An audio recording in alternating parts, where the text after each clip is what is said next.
Just like I mentioned just now about the president's package, all the ministers and all the big boys, all the ministers, you go and check the house now.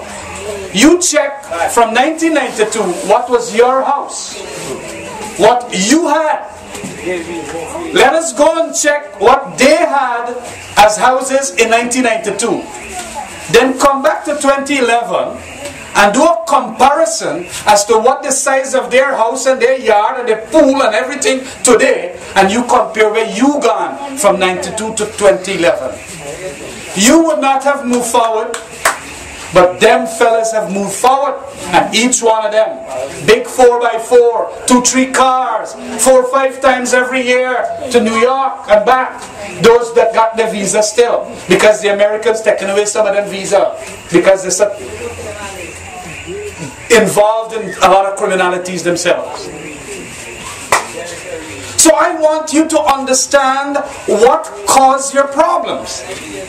Because if you don't understand, like when you get a problem, a disease or some illness, you have to have somebody finding out what is the cause of it.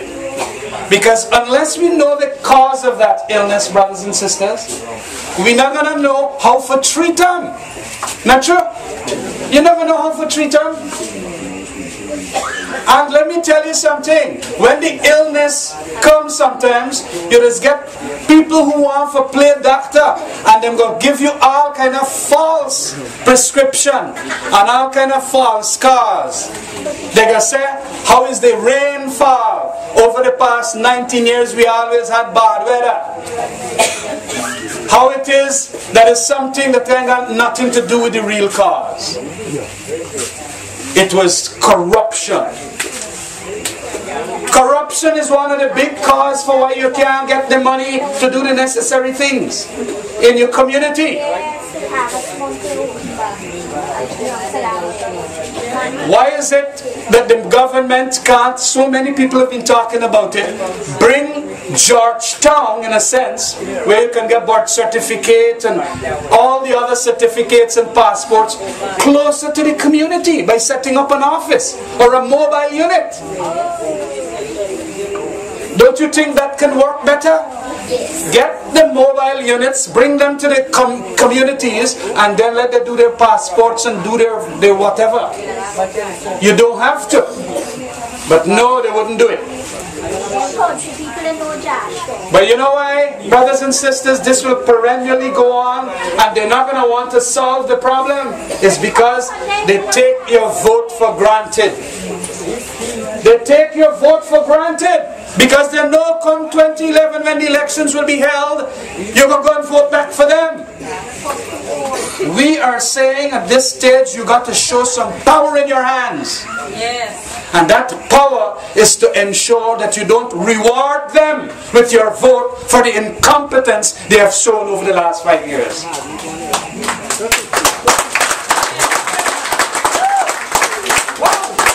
You must not be so ill-advised to go and show them again that we're going to reward you for your incompetence.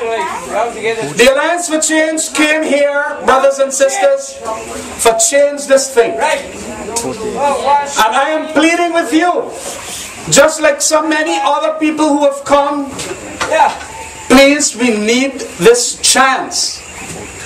One chance every 5 years. It is every 5 years that a chance comes, as the Khemraj is stating. And it is indeed an opportune moment, now that you have seen how they have operated, that another be given a chance. I want to give you this little example. Yes. If I would have been see how Ramnaresh Sarwan could have bat on that crease, we would have never known that he's a good batsman. Come on, come on. You know what I'm saying there? Give us an opportunity. They are going to come and argue the case that Ramjattan is ignorant. They're going to say that Ramaya is not a doctor. They're going to say that Nigel Hughes, famous lawyer, is not good enough. Raphael Trotman is not good enough. Dr. Rishi Thakur is not good enough. Well, let me tell you, we have a cabinet that we can put the next day after the elections that will run this country 10 times better than what they're doing now.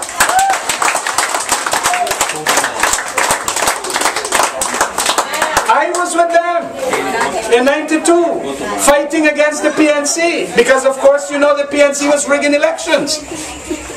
But after that, what did we see? There was some development, but today all the development have stopped. What is it that our children dream of? More than that, they dream of a destiny that is outside of this country. Everybody, your little daughter that's nice, as soon as one boy come from overseas, you want to marry the girl with them. If one girl comes from overseas, and then I lie, our young boy they hate, and you want to fix up. How could we develop a country that is blessed with so much resources, so much forest, so much rice lands, so much cane lands? We in Guyana got to change that.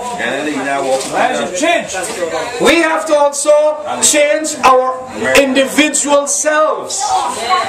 For too many times, we feel that government got to do it all. I want, as a politician, to be brutally frank with you too. You have to understand that at the individual level, you got to also light up the way.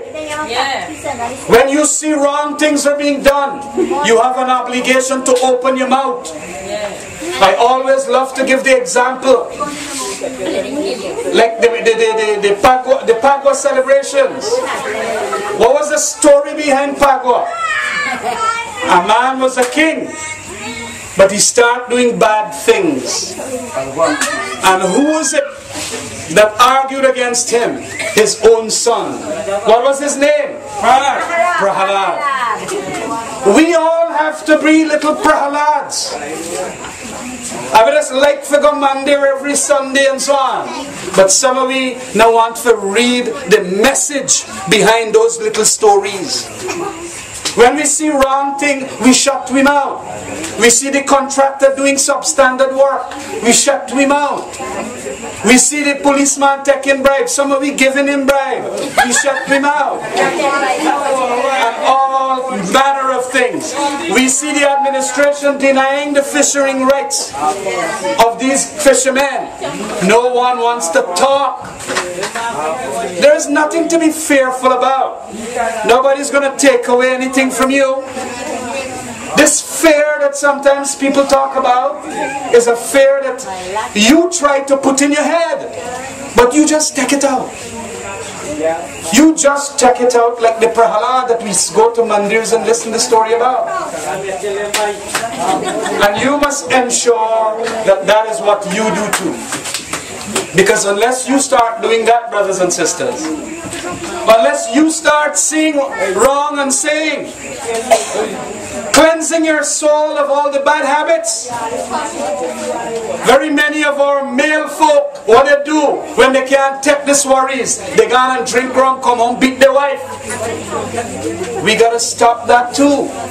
There is so much dislocation as a result of this hardship people are suffering. But we got to not only open up our eyes, wake up, we also have to do it at the individual level. Start curbing our bad habits, setting good standards, and so on. Let me just tell you that the Alliance for Change also want to make this very big point. This country must live with the peoples that make it up. We got to learn to live with all of our ethnicities, all our races, living joyously and happily together. Come election time, the People's Progressive Party is going to start pushing in your head all manner of things that is going to bring back a fear and a want of wanting to jump back into their camp. I want you to be very cautious about that. We have a lovely country. I have been to about 20 countries in the world. For my studies, my parliamentary activities, my loyalty activities. And I have seen where there are beautiful countries. Guyana is one of the best. And I want all of you to give this country an opportunity to be even the greatest. He is my son. What can we do to make it happen? We have to change our attitudes, brothers and sisters. We have to change our mentality. We have to liberate ourselves from what we have today. Are you ready for that? Yes. And that can only happen by voting for the Alliance for Change. Are you ready for Vote Alliance for Change? For too long we have been there and we have failed to realize this very glorious promised land. We can now do it, brothers and sisters. We have to stop all the cussing. We have to stop all the nastiness that flows. And we have to ensure that we do the necessary thing. Let me just quickly, in wrapping up now, tell you what we're going to do. Because indeed, I have to tell you what then is the illness. What is now the treatment? We got to reduce taxes. This tax is killing these people. The Alliance for Change, within the very first year of its government, is going to reduce VAT from 16% to 12%. You know what that will do? It is going to put more disposable income in your pocket. That is what happens when you reduce taxes. It makes what you got in your pocket a little more. Exactly. Exactly. We will definitely, within the first 2 years in government, ensure that the entire coastland sluice and coker system is rehabilitated to ensure that in times of rain